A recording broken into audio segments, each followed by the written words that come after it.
With Warhammer now dropping its 11th edition, I decided to start a new army. I have wonderful 2,000 points of Imperial Knights, but this time I will be dipping my toes into Chaos. So I wanted to do a Chaos Undivided army, but not a regular Chaos army. This one is going to be professional wrestling themed. So I'm calling it CHAOSMANIA. And the little federation I put together for the belts and some of the iconography, Chaos Wrestling Federation. I immediately started thinking of the idea when I saw a Great Unclean One, and I thought how funny he would look if he was dressed as Andre the Giant, and the idea just kind of took off from there. So in this video, I will be working on that Great Unclean One, so let's go ahead and jump into it. Okay, so if I'm doing this army, I wanted to set up a couple of ground rules for myself, just for the builds.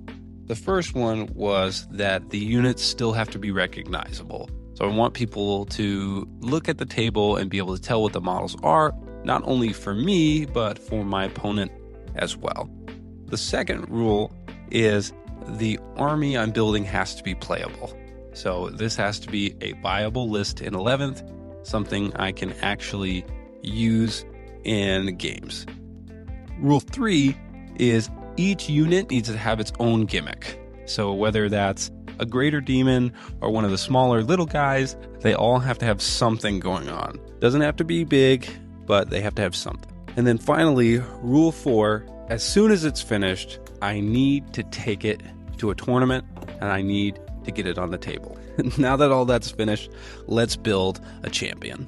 So step 1 is trying to figure out the wrestling singlet, which sounds simple until you remember you're trying to dress a plague god.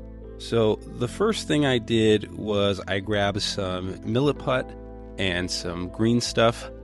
This was my first time sculpting with both of these together. Someone told me that you could take the milliput and the green stuff and make kind of a super compound where it was a little bit elastic like the green stuff, but very moldable like the milliput. So I started stretching that across the body, and for a while it did not look good, like genuinely awful. But I'm going to show you anyways, because this is the process and it's in the middle and this is what it looks like. So the first thing I learned when sculpting with the milliput green stuff compound is I had to get some water to keep close by so I can smooth out kind of the edges, so that way I can drape it over the plastic model. But eventually the shape came together and it went from Great Unclean One to Great Unclean One, ready to hit the wrestling ring. So making some progress.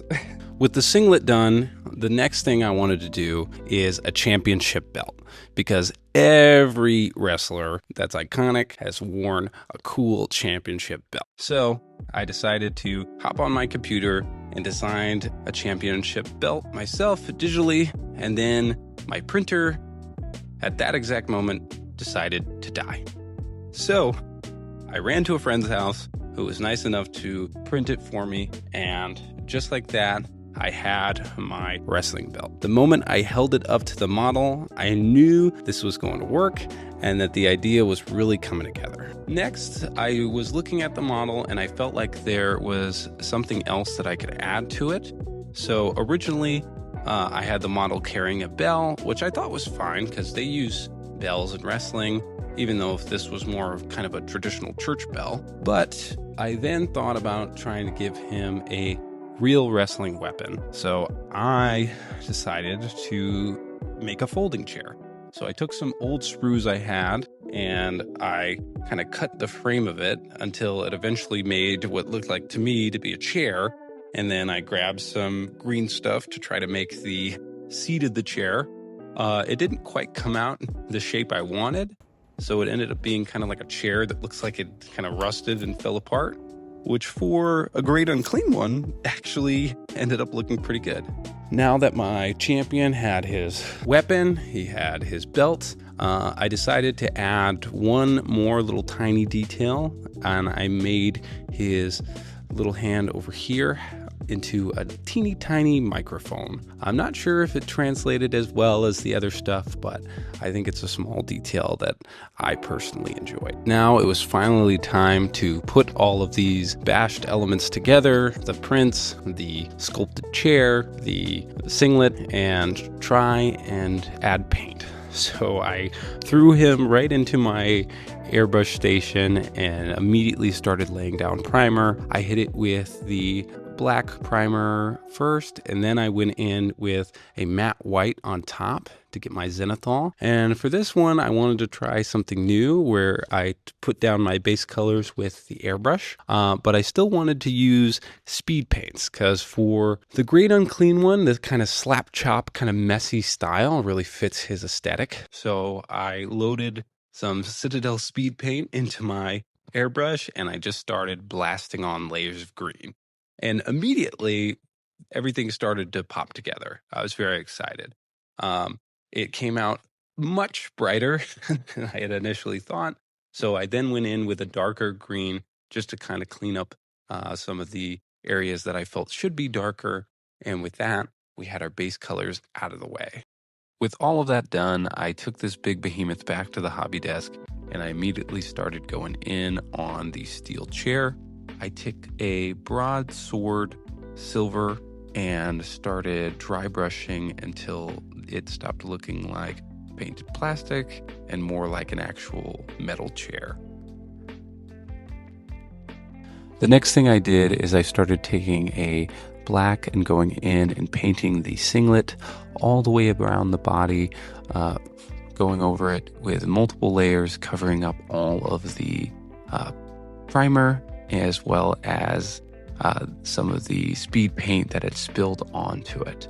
Once that was done, he was really starting to look put together. So I then went in and I started dry brushing on with the gold onto the belt, just until it got to the right shade of gold. I didn't want it to be too shiny because he is still a grimdark wrestler, but I definitely made sure that it would stand out against the black.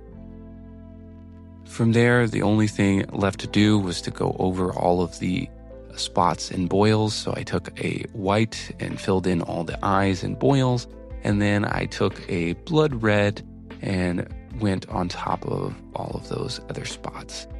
From there, the only thing left to do was to add some technical Nurgle snot to a few key areas. And with that, our Great Unclean One wrestler was pretty much ready to go. No model would be complete without a base, so I took the extra chains from the actual kit for the Great Unclean One, and I decided to use those as the kind of stands where the wrestling ring he would be on would sit.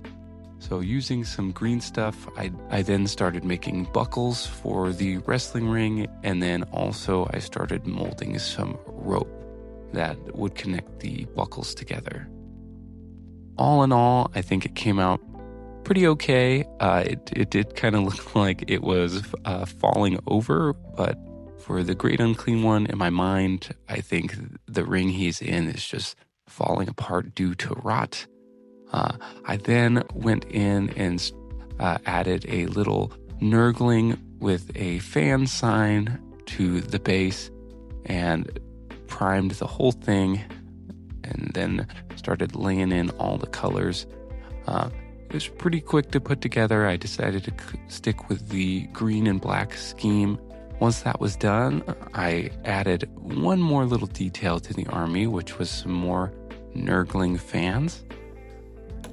And once they were finished, it was finally time for our wrestler to enter the arena.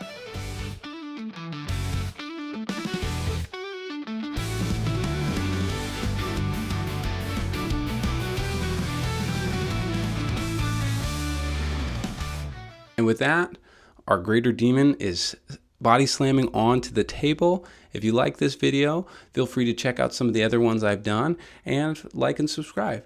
Thank you very much.